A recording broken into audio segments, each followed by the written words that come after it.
Well, it looks like we got a bit of a crowd here today. That's awesome. That's wonderful. We're just going to talk a little bit about today about what competitive programming is, how it is as a sport, a little bit about USACO. At the end, we'll toss in a little bit about Breakout Mentors as a program. If you guys have any initial questions, feel free to let me know. And if you have any questions during the presentation, we'll say that after. We'll just go over them then. So does anyone have any initial questions about what this is or what to expect out of this presentation?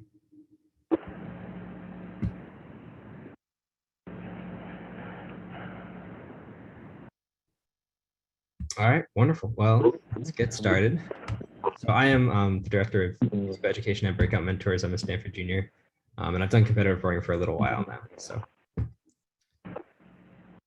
who are we? Breakout Mentors is a one-on-one mentoring platform. So our goal is to help you progress in the sport of competitive programming or through games and project in other competitive or in other programming realms. So a lot of our students do make games on their own or make websites and stuff along those lines. It's really fun stuff.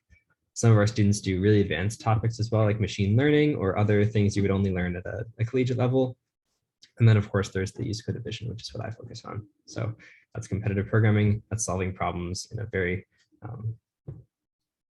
tough, timed environment. And there's a lot of advanced algorithmic concepts that we try to teach as best we can at Breakout Mentors. I personally have been with Breakout Mentors for about 2 years now. Like I said before, I'm an undergrad at Stanford studying CS and math. I'm also a USACO Platinum competitor, so I've been doing this stuff for a little bit. And I wrote problems for Stanford Proco, which if you haven't heard of is a high school programming competition that you should definitely check out. I write problems for their competition most years that they've been doing it. So yeah, and of course I'm on the Stanford competitive programming team here. So very exciting stuff. What is competitive programming? So I've said this a lot throughout this initial part of the presentation. You might be like, what in the world is going on? What is competitive programming? So competitive programming, essentially you have a bunch of problems. So you see here, I don't know if you can see my mouse or not, but we have problems A through I in this case.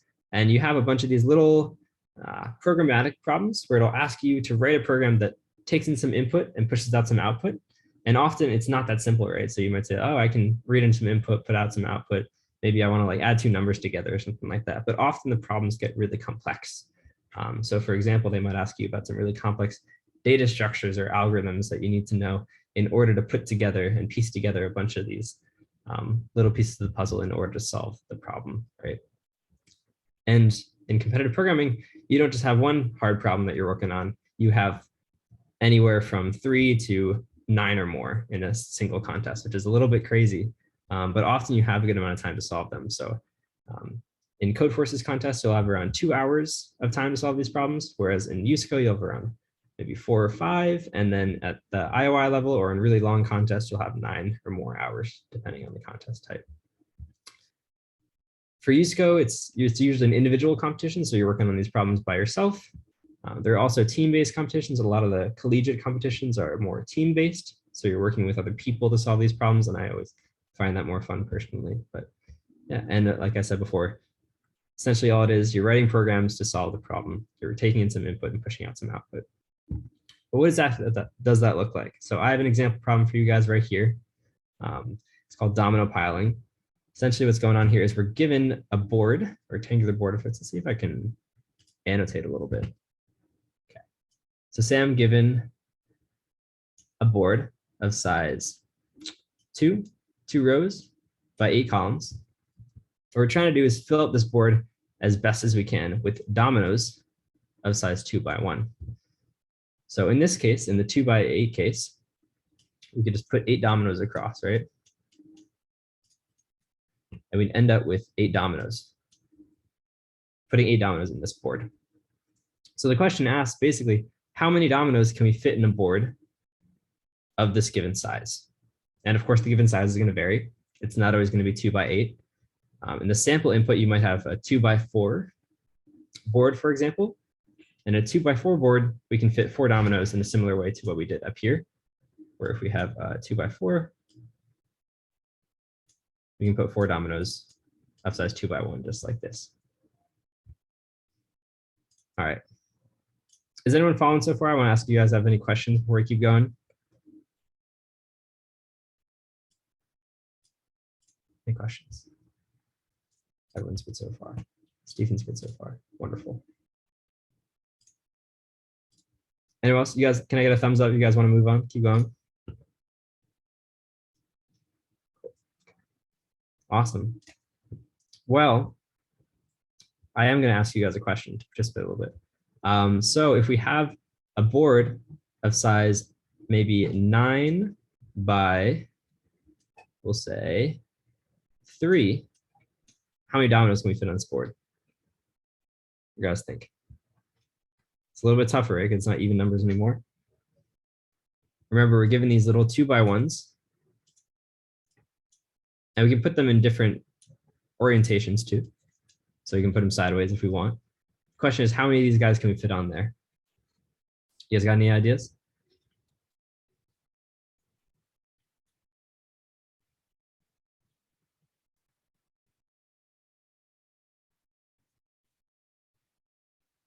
Anyone want to come on and help me tile it out a little bit? Let's see what we got. 13. Awesome. Why do you guys say 13? That's the correct answer, by the way.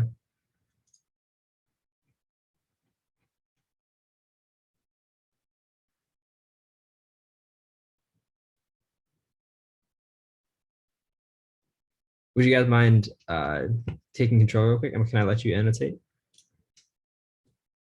Hold on one second. Could you guys annotate the dominoes on here?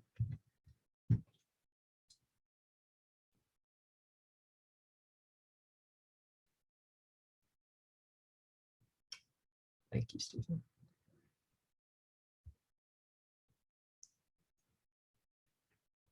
I saw one line pop up and then it went away.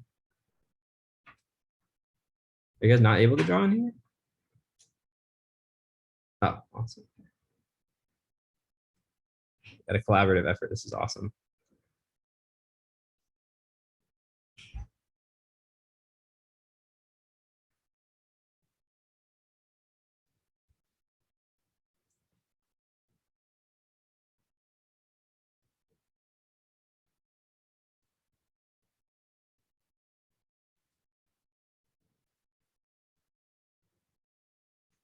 So 1, 2, 3, 4, 5, 6, 7, 8 dominoes up top, it looks like.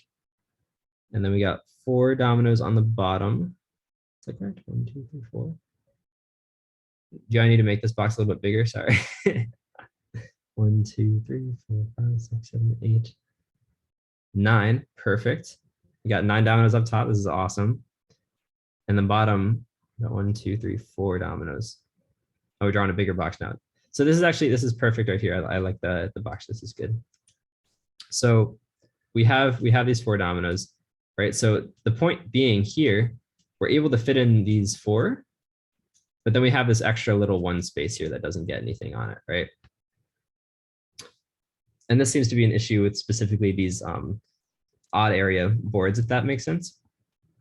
So having done this sample input problem, what do you guys think about generally given any size board, how many dominoes can we fit in it specifically? So it seems like in this case, we had to leave out 1 space where the total area of this rectangle is 9 times 3 or 27. And since we have dominoes of area 2, dividing this by 2 gives us 13 if we take the floor, right? Which is kind of nice. And so I would assert, you guys correct me if I'm wrong, that we can actually tile dominoes maximally in any rectangle, regardless of its dimensions, unless it has odd area, in which case we have to miss out on 1 space. Does that make sense to you guys? So if we have any rectangle of m by n or something like that, we can color the entire board with dominoes if m by n is even, right? Then we're good. Then our answer is m by n over 2. And if m times n is odd, then we miss out on 1 space, right? So our answer is going to be m times n minus 1 over 2. Does that make sense to you guys? This is just a sample problem. I like to go over something interesting at the beginning. So, okay. All right, well, we'll keep moving. We have chat. Awesome. Okay. Yeah, so scoring for these problems in competitive programming, generally a lot of ways to do it. What usually happens is you'll write a program that takes in an input and pushes out an output as we did before, right? But you might be really sneaky and say like, okay, I see in the sample case, they only give you a 4 and a 5. Ooh. They only give you a 4 and a 5 and they output a 4, right? Or sorry, they output whatever the output is, I think it's 10, right? So say you see the input is 4 by 5, that's your rectangle. You're like, okay, instead of actually writing a problem that solves this program, I'm going to see that the input they gave is 4 times 5, and I'm going to output 10 every time, regardless of the input I see. That wouldn't be a very good program, right? It wouldn't actually solve the problem. It would just output a single answer for all test cases, right? Which is very not nice. And notice I said test cases plural, because generally the way that authors solve this problem is by including multiple test cases. So they'll also have a case that's 2 by 3. They'll also have a case that's, excuse me, let me move this around a little bit.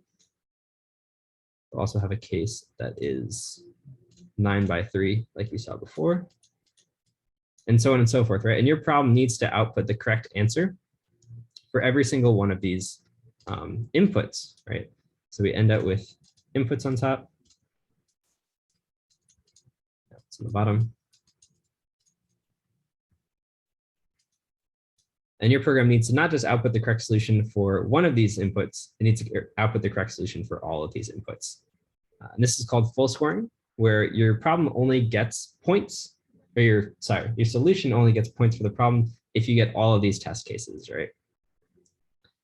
Now, sometimes this is good because you want to make sure that your answer is correct all the time, right? But in other cases, there might be some really tricky edge cases. And in USACO specifically, there might be some cases that, you know, it's okay if you miss 1 or 2 because they're really tricky. Like maybe there's a 1 times 1 case or 1 times 0 case that your problem has like an error on. And if you were doing the full scoring system, you wouldn't get any points at all for the entire problem.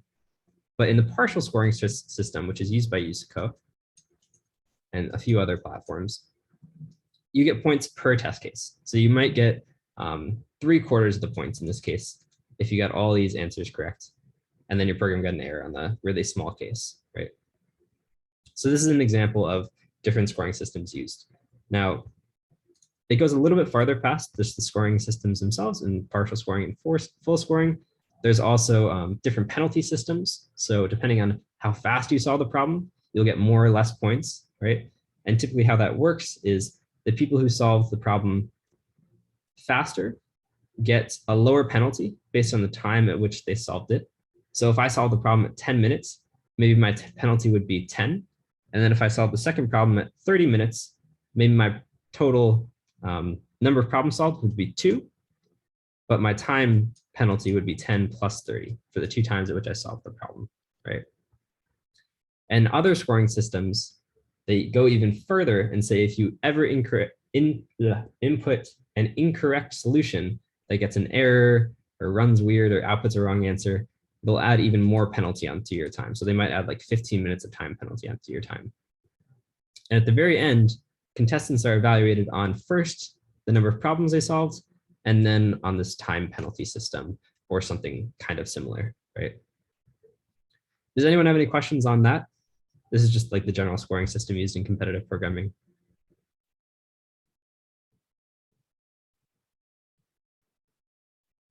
Yeah, let's see. No questions. Okay. Anyone else? Any questions at all? Cool. Okay. Keep going.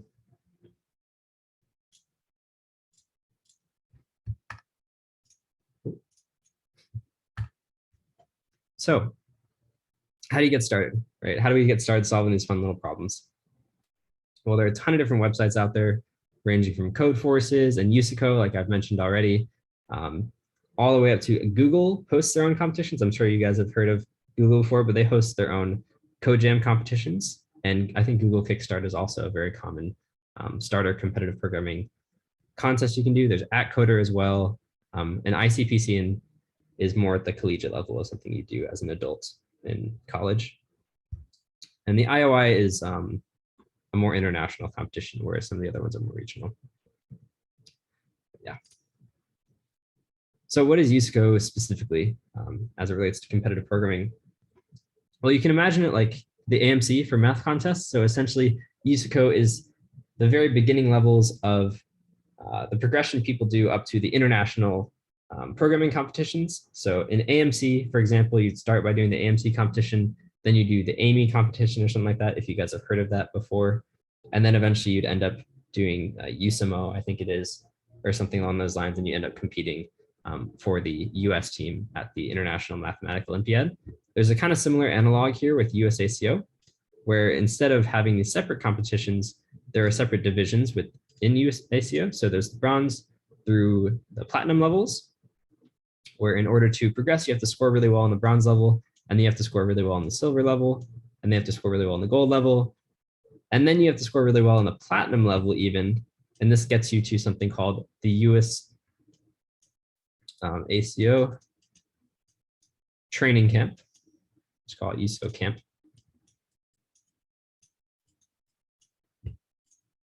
And if you do well at the USACO camp, you end up competing for the USA at the International Olympiad for Informatics, which is an international competition where all countries bring their top competitive programming students from around the world to compete for their country, basically, which is a very exciting competition, right? And in order to kind of progress up these ranks, like I mentioned before, there are 3 monthly competitions for USACO from December through March. They host bronze through platinum problem sets every single month, or in these 3 months, right? So there's a bronze through platinum contest in the first month, in the second month, in the third month.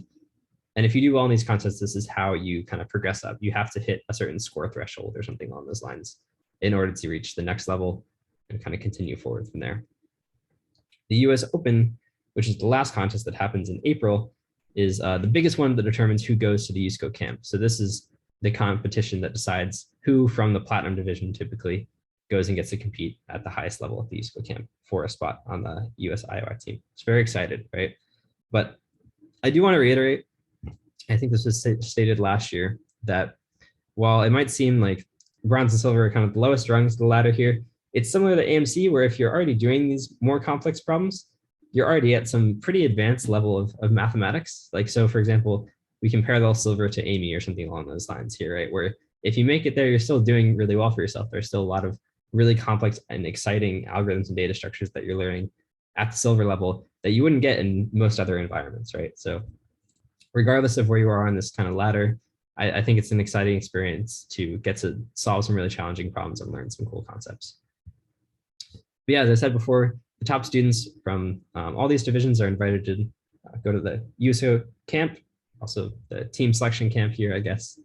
And 4 of those students are selected to represent the US at IOI. Was I in IOI? I was not in IOI. No, I wish I was. That sounds very exciting. I'm trying to get to the ICPC finals at some point, though, which would be very fun. But yeah. Let me clear my annotations. Sorry about that. Okay. So why do competitive programming? I hope I don't have to convince you guys too much because you're already here, but it is a lot of fun. It is a sport. In a sense, you do have to put a lot of time into it. So I've talked to a lot of people, and a lot of people say like, oh, it's about a curriculum. It's about learning all the separate concepts and putting them together and stuff. But it's really about the amount of time that you put into it at the end of the day, right? The amount of time you spend looking at the problem and debugging and learning a bunch of new things on your own time, right? So, and in that sense, it is a sport. It really is like you just need to practice to be able to solve problems quickly, efficiently, and in a variety of different settings and contexts, right? But again, I know I just reiterated the really not so fun parts, but it is a lot of fun. There's a really cool community around competitive programming that I really embraced. I found a lot of my really good friends through competitive programming here in college and at the high school level even. So, and I've heard people who met people from all over the world through competitive programming. So just through competitions and stuff, they've got to talk to people and problem solve with people from across the world, which is really exciting stuff. And then of course it helps out a little bit in college admissions. Colleges do recognize, even at the silver level, that you're solving some pretty advanced or using some pretty advanced concepts and challenging yourself with some pretty difficult material. So they do really like to see that. I've seen numerous examples of USACO Silver helping people get into college, of USACO gold and platinum, of course, helping you get into college, but even like just people who've competed for a little bit have used that in their application. It helps out. So never a downside, right? And then of course, my favorite thing to point out is that you learn a ton, right? So I already said advanced algorithms, you get to learn some really cool stuff. You get to get a lot better at problem solving. I attribute most of my problem solving skills, albeit somewhat limited, to my USACO experience, right? I think if I hadn't done it, I certainly would not be as good of a problem solver as I am today. So, and then of course, since you're programming a lot, you do become a much better programmer. I can't tell you how much better I've gotten at debugging, just staring at problems and wondering why they don't work, right? So all these things would highly, highly recommend. And of course, is it practically useful? Yes. So I already said before, you're looking at a lot of code. So you become a really good debugger and a code writer in general. I think my code practice has gotten a lot better, which seems somewhat counterintuitive because you're solving these very small problems. But in just coding a lot and doing a lot of programming in general, you end up getting better at it over the long run, right? And understanding what your code does is very helpful as well. Sometimes when you pick up stuff, it's very easy to just like regurgitate it immediately, but competitive programming forces you to understand it more deeply in order to apply it in multiple scenarios. And I think that's an incredibly valuable skill to have. On top of that, you get a wonderful introduction to the world of theoretical computer science. A field started not so long ago, actually. I think it's a little around a century ago, probably, by a lot of people say Turing was the first, Alan Turing was the first one to start the field. But you get to learn about a lot about cool algorithms. I think hashing was included here. That's an interesting one. But yeah, you get to learn a lot of cool data structures, learn the stuff behind Google search, and a lot of the stuff that powers some of the software you take for granted every day. And it's really cool to kind of see behind the curtain when it comes to that kind of stuff. I think I was always fascinated when I figured out how things work and was like, wow, this is a lot more complicated than I gave it credit for. I used to just Google search stuff and see it pop up, and to be able to look behind the curtain there at how Google Maps and Google search works is really interesting. So, and then of course, nowadays it's getting more popular to look at the intersection of machine learning and data structures. And a lot of people in high school are interested in ML these days, but to actually grasp the more theoretical underpinnings of such a practice, it is important to know some of the theoretical background behind it. And lastly, and this one was most surprising to me, honestly, was that a lot of recruiting past college and in college for internships and stuff is based on your knowledge of competitive programming concepts. So I don't know if you guys have done any interviews before. I assume not, or I would hope not in high school. That'd be a little crazy. But if you do, essentially what they do is they give you these kind of foobar problems that look very similar to competitive programming problems, which is very funny. So at your job interviews, you will be asked competitive programming questions or somewhat competitive programming-esque questions. And this is at least now, how you are evaluated for your job, which I thought was just the most bizarre thing in the world. And I got very excited to do job interviews after that, which seems so geeky, but it was actually quite funny. And yeah, of course, companies recognize that competitive programmers often make good employees, so they do take that into account as well when recruiting is done. So there you go. Next. All right, and we're going to take a brief aside to learn a new data structure that I'm excited about. So let me share my screen real quick. I'm going to do a whiteboard. Okay, so here's one question that comes up somewhat often. I think it's less of an applicable thing and more of an interesting thing in my mind, but essentially what we have is, and this is often the case when we want to design a data structure, we say, what do we want?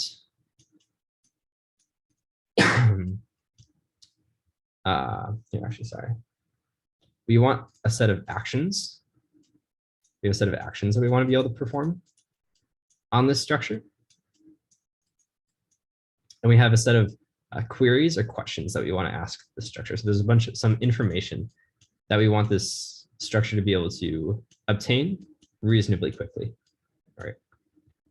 And of course, we want to be able to perform these actions as fast as we can, and we want to be able to gather this info as fast as we can. Right. So in this example, the actions we want to take, or sorry, the info we want to be able to get are two items. We'll call them nodes in this case, but they're just items, so just things, right? Are two nodes from the same set. Actually, I'm just going to type this out.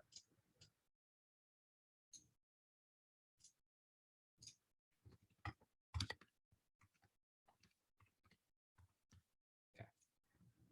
Second question we might ask, or sorry, an action we might take is to create a new set. It's the first one with a node inside of it.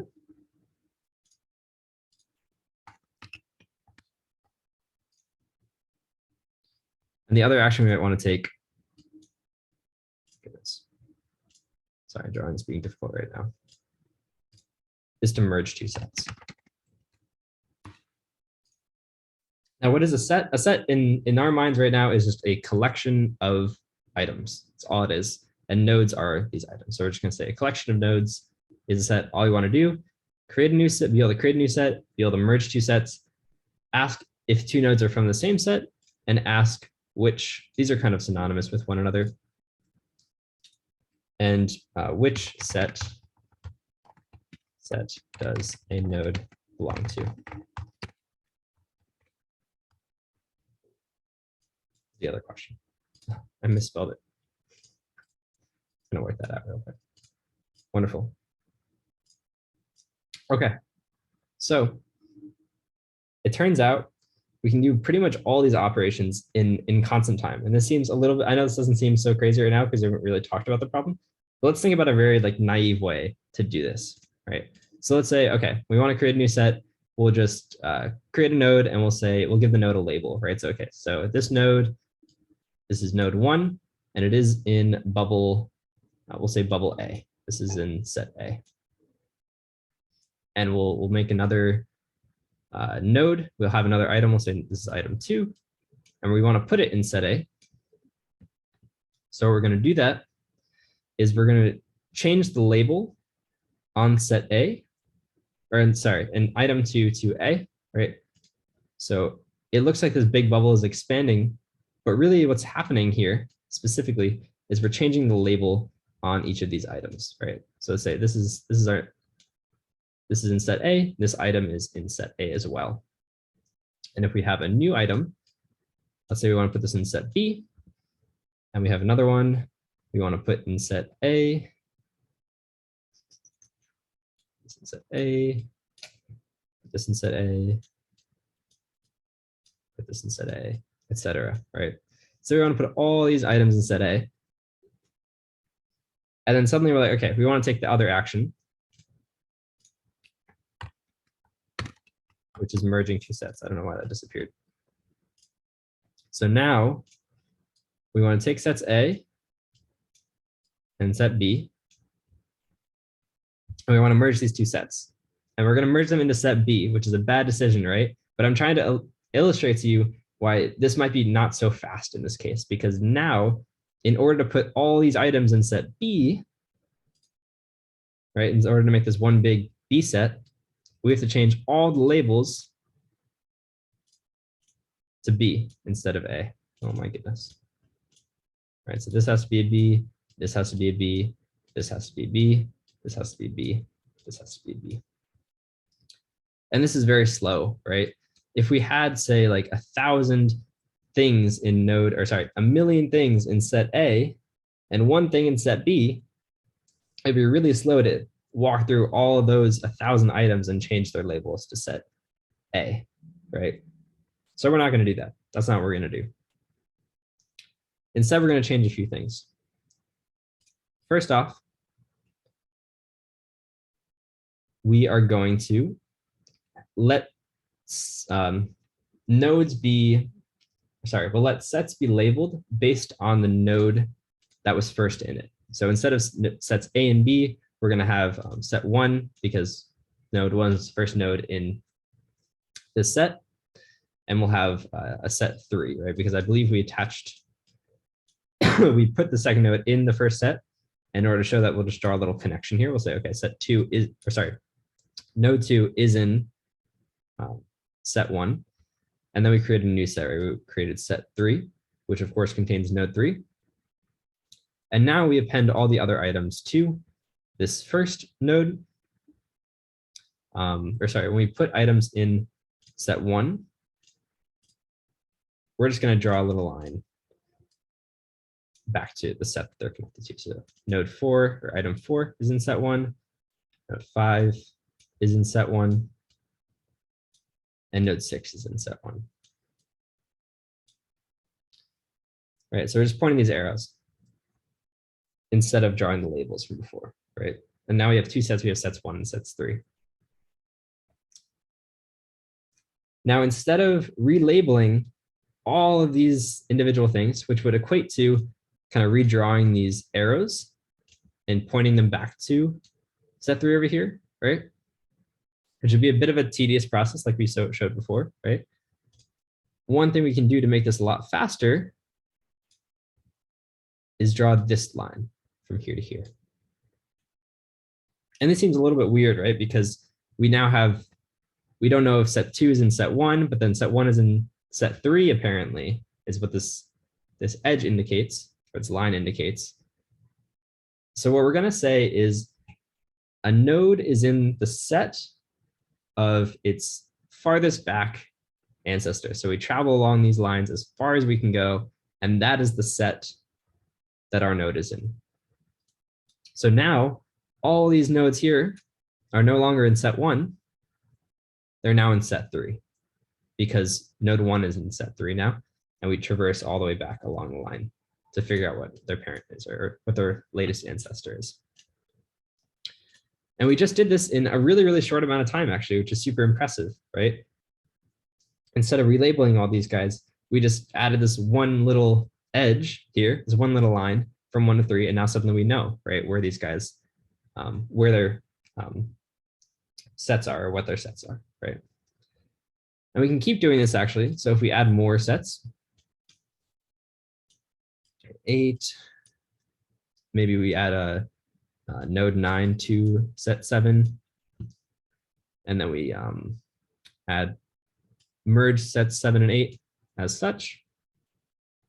And then maybe we merge these sets together, and we can kind of keep this process going for as long as we want, right? It's not so hard to continue to merge these edges because all we got to do is draw this little line, right? It's not so bad. Adding sets, merging sets, we're good, right? So our actions are now okay. They're really fast.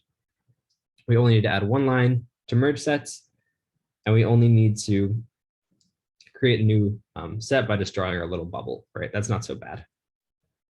But now we might have a bit of an issue with our info gathering part of this process, right? So remember, the other thing we wanted to do was ask,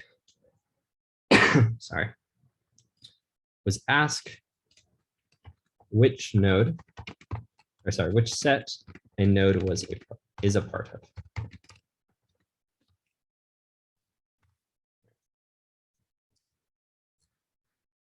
And we're noticing that gets a little bit harder, right? Where before we had these labels right above the sets, we said, oh, this is in set A, this is in set B.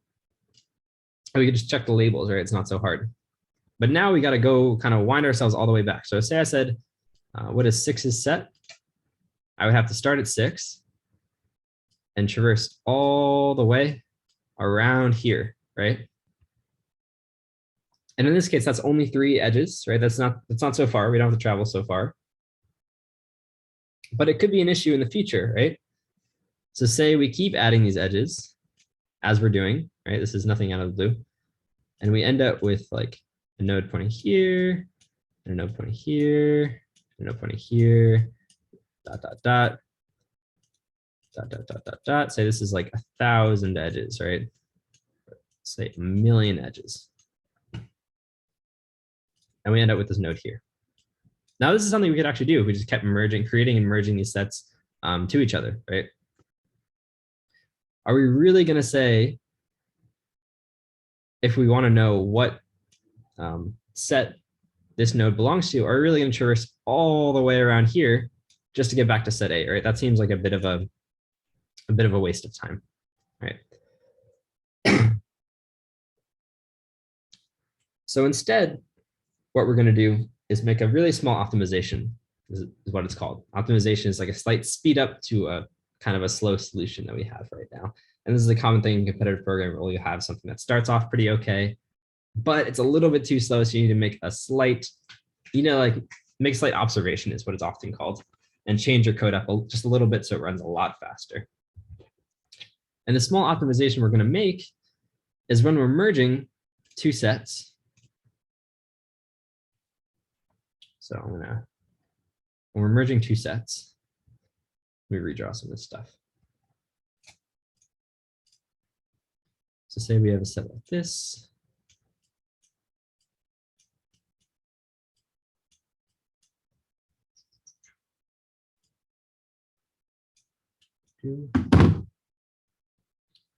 And say we want to merge, we'll say this goes here. And we'll say we have, this is the other set here.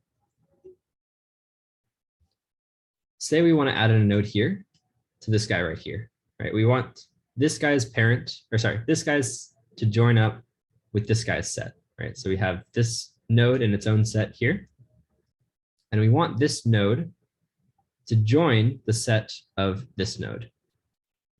Now, typically that would just be the single line drawn like we had before. But what we're going to do instead this time is we're actually going to walk the whole trip up, right? So instead of just making this single connection, we're actually going to say, okay, I don't want to keep increasing the size of this chain. Instead, I'm going to say, okay, what set are you a part of? And we're going to walk all the way up here to find this node up here, which is the node set. And instead of connecting to the lowest node, we're going to connect all the way up to the top node. Like, hey, what did you just do? You still drew an edge instead, right? And you still walked all the way up the path. But the key thing here is that for any nodes now added to this guy in the future, they have a much shorter path to go up to get to the top node here. And so we don't have this issue of continuously growing nodes over and over and over again, right? Where we end up with the super long chain of nodes going from the bottom to this top node here. And this will actually continue to be a thing that is super efficient throughout the process. And this is one of the most prominent, I don't know about most prominent, but it's a pretty prominent data structure used in competitive programming called disjoint set union. If you guys are curious. And there are a few other optimizations you can make here as well that are very important. But I think this is the one that I was most interested in sharing with you all. I thought we could get the most out of together. So yeah, do you guys have any questions on that? I should probably cut short now to ask if you guys have any questions on the presentation in general or anything at all. So please, if you guys have any questions, feel free to hop in now. I'm back to sharing.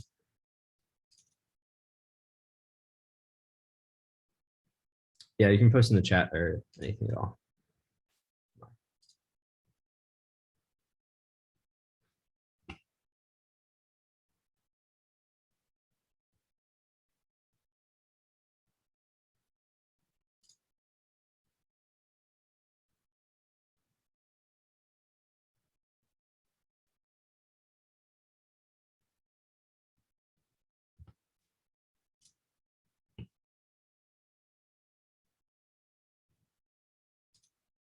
Okay, all right, we'll move on to closing thoughts then before we come back. I'll keep checking with you guys about questions. If you have anything at all about like competitive programming in general or my experience with stuff, I'm really happy to talk about that.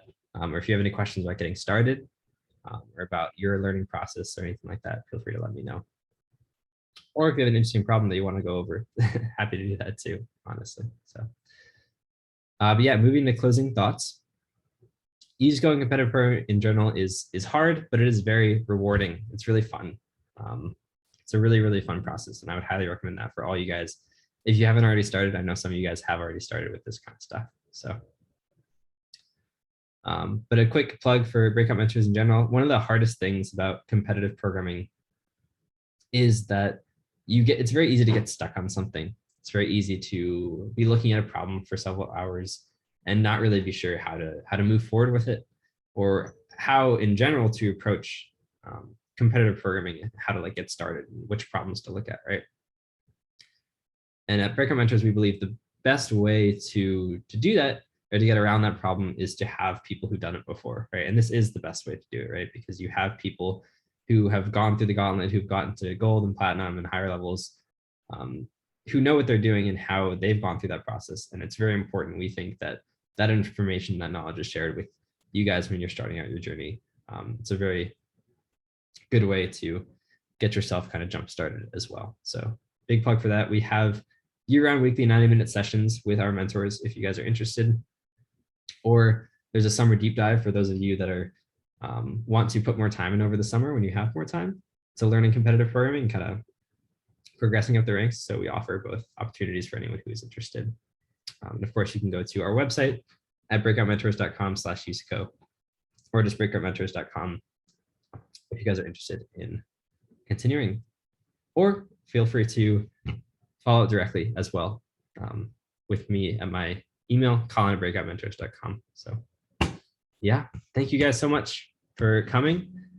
If you have any questions, I'm really happy to answer any questions you have about my experience or about your guys' experience with competitive programming. If you have anything to share, feel free to hop in and just let me know.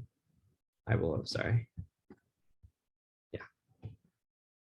You can type in the chat or anything like that, or direct message me if you don't want to do it, honestly. But other than that, yeah, I got nothing more for you guys.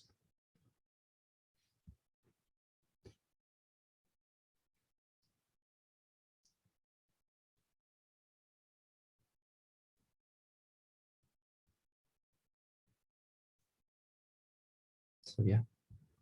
Oh, I do have questions. A question in the chat. There we go. Thank you. Oh, it's not a question. Thank you. Of course. Thanks for coming, Stephen. See you guys.